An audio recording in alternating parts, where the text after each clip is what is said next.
로마서 1장과 2장 말씀을 통해서 우리는 사도 바울이 모든 사람이 죄를 범하였다는 선언을 함께 들을 수 있었습니다.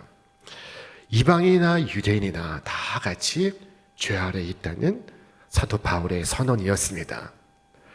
여러분, 성경은 우리 존재에 대해서 분명한 말씀을 하시는데 그것은 우리가 다 죄인이라는 것입니다. 모든 사람이 죄인이며 의인은 단 한 사람도 없다는 것이 오늘 성경의 분명한 말씀입니다. 로마서는 이 말씀으로부터 출발하고 있습니다. 우리는 다 죄 아래 있습니다. 여러분, 절대 잊지 마시기 바랍니다. 이 사실을 아는 것과 모르는 것 사이에는 결정적 차이가 있습니다. 병자라고 다 병원에 가겠습니까? 그렇지는 않습니다. 아픈 줄 모르는 사람은 병원에 가지 않습니다. 병이 있어도. 자신이 환자라는 사실을 아는 사람이 병원에 가며 의사를 의지하고 의사를 통해 치유를 받습니다. 그와 마찬가지로 자신이 죄인이라는 사실을 아는 사람이 구주께 나아가며 주를 의지하고 주를 통하여 구원을 받는 것입니다. 아는 것과 모르는 것, 결정적 차이가 있습니다. 예수님은 자신이 의인이라고 착각하며 살아가는 바리새인보다 오히려 세리와 창기가 천국에 더 가깝다고 말씀하셨습니다. 왜일까요? 자, 그것은 세리와 창기는 자신이 죄인이라는 사실을 알고 있기 까닭입니다. 여러분, 우리가 하나님 앞에 나아가 우리 입술로서 진정 고백해야 할 것이 있다면 그것은 주여 저를 불쌍히 여기소서 저는 죄인이로소이다 하는 고백입니다. 자, 우리는 다 죄 아래 있습니다. 이 점에 있어서 사람과 사람 사이에 차이가 없습니다. 모든 사람이 죄를 범하였고 그래서 하나님의 영광에 미치지 못하게 되었습니다. 그러나 그 모든 사람을 위하여 구주가 임하셨습니다. 오늘 본문 말씀은 이것입니다. 하나님께서 이 예수를 속죄의 제물로 내주셨습니다. 그것은 그의 피를 믿을 때 유효합니다. 속죄의 제물로 예수님을 주셨다는 말씀. 이 똑같은 말씀이 우리 번역에는 이렇게 되어 있습니다. 이 예수를 하나님이 그의 피로써 믿음으로 말미암는 화목 제물로 세우셨으니 하나님께서는 예수를 속죄 제물 혹은 화목 제물로 세우셨습니다. 하나님께서 하나님의 피조물들과 화목하게 하는 방식으로 제물을 세우십니다. 구약의 제사가 바로 그것입니다. 그 핵심은 제사를 드리는 사람이 자기 죄를 제물에 전가한 다음에 그 제물을 바치는 것입니다. 이때 하나님께서 제사를 드리는 사람과 희생 제물을 동일시 하시기로 약속하셨고 이 제물이 피 흘려 죽으면 제사를 드리는 사람이 죽은 것으로 간주하셨습니다. 죄인은 그것을 믿기만 하면 됩니다. 그리고 다시 하나님과 화해가 이루어진 삶을 살아가는 것입니다. 이것이 구약의 제사입니다. 그러나 이 제사는 모형이며 원형은 바로 예수 그리스도의 십자가입니다. 예수 그리스도께서 우리 영원한 속죄의 제물이 되어 주셔서 십자가에 피 흘려 죽으셨습니다. 성경은 말씀하기를 그는 염소나 송아지의 피로서가 아니라 자기의 피로서 우리에게 영원한 구원을 이루셨습니다 라고 말씀하고 있습니다. 더 이상 염소의 피나 송아지의 피가 필요치 않게 되었습니다. 구주는 영원한 속죄 제물이 되신 것입니다. 자, 이렇게 제물 대신 예수께서 죽으실 때 나도 함께 죽은 것입니다. 우리가 예수를 믿고서 나는 십자가에 죽었습니다 라고 고백하는 이유가 바로 여기 있습니다. 예수님께서 십자가에 죽으셨으니까 나도 십자가에 죽었습니다. 예수님께서 십자가에 못 박히실 때 나도 십자가에 못 박혔습니다. 그리스도께서 피 흘려 죽으실 때 바로 내가 죽은 것이라고 하나님께서 받아주신 것입니다. 하나님은 그리스도를 골고다 십자가에 못 박힌 분으로 세우셨고 여러분의 죄가 못 박히게 하셨으며 그의 피를 믿는 믿음으로 여러분의 죄를 깨끗게 하시고 여러분을 의롭다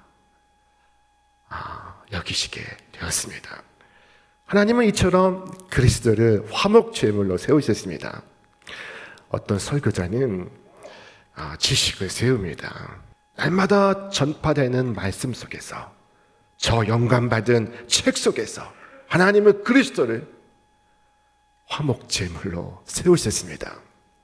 자, 하나님께서 그리스도를 화목제물로 세우셨기에 우리는 화목제물이신 그리스도를 바라봅니다. 바라봄은 의지하는 것이며 의지하는 것은 곧 믿는 것입니다.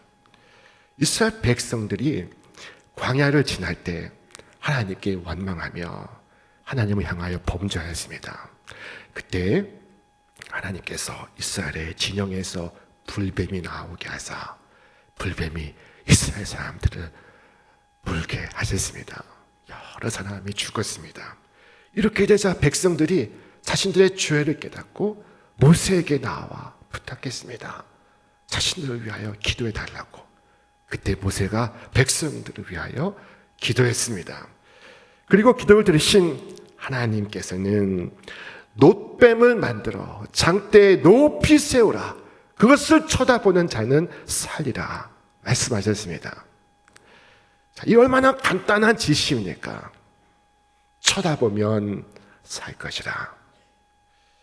그러나 그것을 쳐다보지 않고 죽는 사람들이 있으니 참으로 기막힌 일이 아니겠습니까? 그저 쳐다보면 될 것을 쳐다보지 않고 죽는 사람이 있습니다. 이것은 다른 사람들 이야기가 아닙니다. 이것은 신앙인들의 이야기입니다. 믿음으로 주만 바라보면 되는 것을 바라보지 않고 죽는 것입니다. 위를 보는 것이 아니라 땅만 보다가 원망을 하니 여기에 문제가 있는 것입니다. 분명히 하나님께서 허락하신 사죄가 있고 용서가 있습니다. 그런데 이 허락은 여러분 쳐다보는 조건에서 응하는 것입니다. 이 허락이 적용되기 위해서는 반드시 쳐다보는 조건이 수행되어야 합니다. 자, 쳐다보는 것, 그것은 주를 바라는 것이요, 주를 의지하는 것이요, 주를 믿는 것이라고 했습니다. 주님께서 친히 말씀하셨습니다. 모세가 광야에서 뱀을 든 것 같이 인자도 들려야 하리니 이는 그를 믿는 자마다 영생을 얻게 하려 하심이라. 하나님이 세상을 이처럼 사랑하사 독생자를 주셨으니 이는 그를 믿는 자마다 멸망하지 않고 영생을 얻게 하려 하심이라. 그리고 말씀하시기를 저를 믿는 자는 심판을 받지 아니하는 것이요 믿지 아니하는 자는 하나님의 독생자 이름을 믿지 아니함으로 벌써 심판을 받은 것이다 하셨습니다.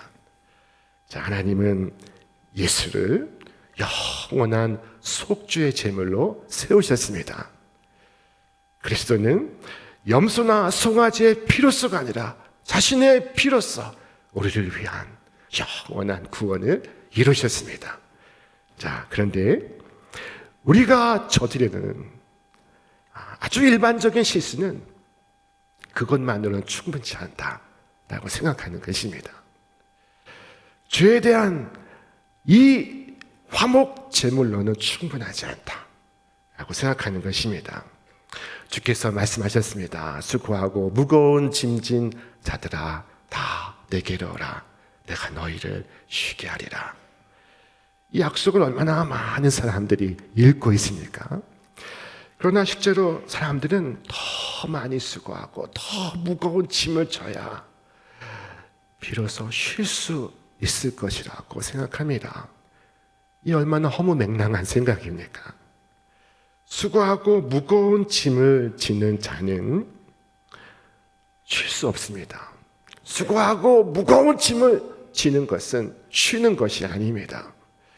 그리스도에게 나아오는 것이 사람을 쉬게 하는 것이지 사람에게 더 무거운 짐을 지게 하는 것이 아닙니다. 그것은 사람을 쉬게 하는 것이 아닙니다. 어떤 목회자들은 소위 깊은 체험을 해야 하고 또 어떤 목회자들은 율법적인 행동을 준수해야 한다고 말하고 있습니다. 대개 이단 사이비들의 주장이 그렇습니다. 더 많은 체험을 요구하고 그리고 끝없는 행동을 요구합니다. 자, 여러분, 하나님의 백성이 지은 죄는 그리스도의 보혈로 제거된 것이지 자기 자신의 어떤 수고와 노력으로 제거된 것이 아닙니다. 사람은 율법을 통해 의로워질 수 없습니다. 미국의 팀 켈러 목사님이 이와 같은 말을 했습니다. 율법을 지켜서 의로워지려는 것은 사람이 헤엄을 쳐서 태평양을 건너려 하는 것과 같습니다. 여기에 3명의 사람이 있습니다. 한 명은 수영을 전혀 못하는 사람이고 한 명은 수영을 즐기고 좋아하는 사람이고 한 명은 국가대표 수영 선수입니다. 자, 이들이 지금 바다를 수영하고자 합니다. 첫 번째 사람은 이내 물에 빠져 죽었고 두 번째 사람은 조금 더 멀리 가서 허우적거리다 죽었으며 세 번째 사람은 한동안 더 멀리 나아갔고 그리고 거기에서 익사해 죽었습니다. 수영 실력은 다르지만 태평양을 건널 수 없다는 사실은 동일합니다. 여러분, 이것이 율법을 지켜서 의로워질 수 없다고 하는 이유입니다. 헤엄을 쳐서 태평양을 건너는 이 시도 자체가 말이 안 되는 것처럼 노력으로 수고로 무거운 짐을 짐으로 의로워지려고 하는 것이 말이 안 되는 것입니다. 하나님께서 우리에게 율법과 상관없이 의롭다함을 받는 놀라운 은혜를 허락하셨습니다. 그것은 속죄의 복음을 듣고 그리고 주 예수를 믿는 것입니다. 자, 오늘 요절 말씀은 이것입니다. 하나님께서 이 예수를 속죄의 제물로 내주셨습니다. 그것은 그의 피를 믿을 때 유효합니다. 하나님은 여러분의 양심을 속죄의 제물로 세우지 않으셨습니다. 여러분의 행위를 속죄의 제물로 세우지 않으셨습니다. 여러분의 깊은 체험을 속죄 제물로 세우지 않으셨습니다. 이런 것 하나 없어도 그리스도로 충분합니다. 그의 피를 믿으십시오. 그러면 구원을 받습니다. 여러분, 큰 죄에 빠진 날 위하여 주 보혈 흘려주시고 나를 오라 하시니 내가 할 일은 주님을 바라보는 것이며 주님을 붙드는 것입니다. 하나님은 그리스도를 세우셨지 다른 그 무엇을 세우지 않으셨습니다. 하나님은 그리스도를 그의 피로써 믿음으로 말미암는 화목제물로 세우셨습니다. 화목제물이신 그리스도를 통하여 모든 죄를 대속하신 것입니다. 그러므로 우리는 그리스도를 전적으로 충분한 화목 제물로 영접해야 합니다. 만약 어떤 죄가 저의 양심에 남아 있어서 저에게 끊임없이 근심을 가져오고 있다면, 여러분, 저는 그리스도를 전적으로 충분한 화목 제물로 영접하지 못한 것입니다. 신자의 모든 죄가 완전히 소멸되었음을 알기까지 우리는 아직 그리스도를 안 것이 아닙니다. 여러분의 곤비한 영혼이 오늘 이 시간 주를 통하여 쉼을 얻을 수 있기를 바랍니다. 형벌을 대신 담당하시고 속전이 대신 지불되었습니다. 나의 모든 죄에 대한 공의가 충족되었으니 그리스도께서 행하신 것을 스스로 행하려고 마시길 바랍니다. 그저 값없이 베푸신 주의 은혜를 받아서 기쁨을 나 자신의 것으로 삼으시기를 바랍니다. 더 이상 고통과 두려움으로 쓰라림으로 고생하지 말고 달콤한 쉼을 얻으시기를 주님의 이름으로 축원합니다. 여러분, 오늘 말씀은 이것입니다. 하나님께서 그리스도를 세우시고 그리고 우리가 그리스도를 바라보게 하시듯이 우리도 우리의 마음속에 그리스도를 세우고 하나님께서 우리 안에 그리스도를 보게 하시자라는 것입니다. 우리가 어떻게 하면 우리의 기도로 하나님을 설득시킬 수 있을까요? 하나님은 언제 우리의 기도를 들으시니까? 우리의 기도 가운데 그리스도를 세울 때입니다. 여러분, 우리가 우리의 기도 속에 그리스도를 세울 때 하나님께서 우리의 기도에 귀를 기울이십니다. 제가 언젠가 진로를 놓고서 기도하기 위해 기도원에 올라갔습니다. 이제 수험 생활이 끝나갑니다. 나는 어디로 가야 될까 결정하기 위해서 기도원에 올라갔습니다. 그 기도원은 많은 기적이 일어나는 기도원이었습니다. 그 기도원은 응답받기 위하여 많은 사람들이 올라온 기도원이었습니다. 자, 그때 그 기도원에서 들었던 어느 강사 전도사님의 외침을 저는 30년이 지난 지금도 잊을 수 없습니다. 그 외침은 단순히 이것이었습니다.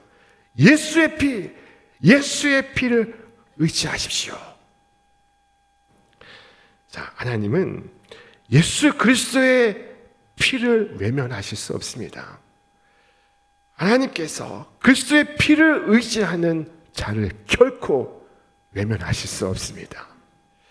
우리 하나님은 그 외아들의 피를 부르짖는 소리를 거절하실 수 없습니다. 자, 여러분의 영혼이 구원받기 원하시니까? 여러분의 죄가 여러분을 정죄하고 있으니까? 여러분의 정욕이 여러분을 고발하고 있으니까? 하나님께 자비를 구하였으나 자비를 받지 못하였으니까? 자, 하나님 앞에 나오십시오. 그리스도를 붙잡으시기 바랍니다. 예수의 보혈을 의지하시기 바랍니다. 하나님은 그리스도로 만족하십니다. 그리스도가 하나님을 만족시켰는데 여러분은 그 그리스도에 만족하지 못하시니까? 어떤 분은 말합니다. 그러나 목사님, 저는 나이가 많습니다. 나이가 많으신 여러분, 세월이 많이 흐르신 여러분, 자, 시므온처럼 가셔서 구주를 안으시기 바랍니다. 주제여, 이제는 말씀하신 대로 종을 평안히 쉬게 하시는도다. 내 영혼이 주의 구원을 보았사오며 고백하시기 바랍니다.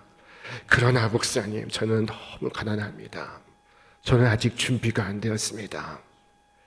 가난하신 여러분, 그리스도께 나아가기를 주저하지 아시기 바랍니다. 그분은 외양간에서 태어나셨고 강보에 쌓여서 구유에 누우셨습니다. 여러분이 아무리 가난하다 할지라도 그분보다는 더 나은 거처를 갖고 계십니다.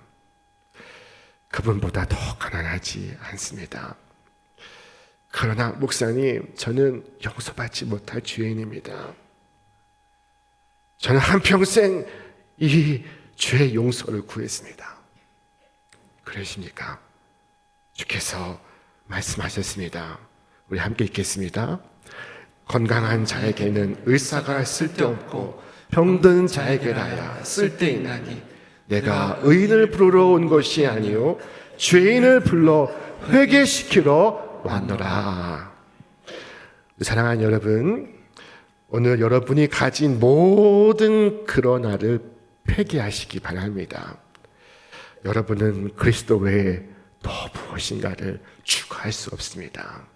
그리스도께서 이루신 일 외에 더 무엇인가를 요청할 수 없습니다.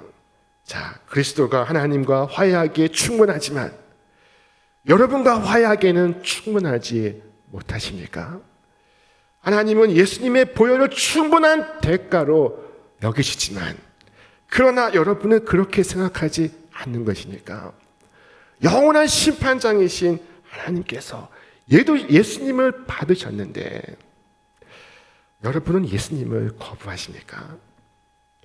자, 여러분 어떻게 감히 하나님께서 아직 충분히 세우지 않으셨다고 생각하고 거기에 무언가를 더 추가해야 한다고 생각하시는 것입니까?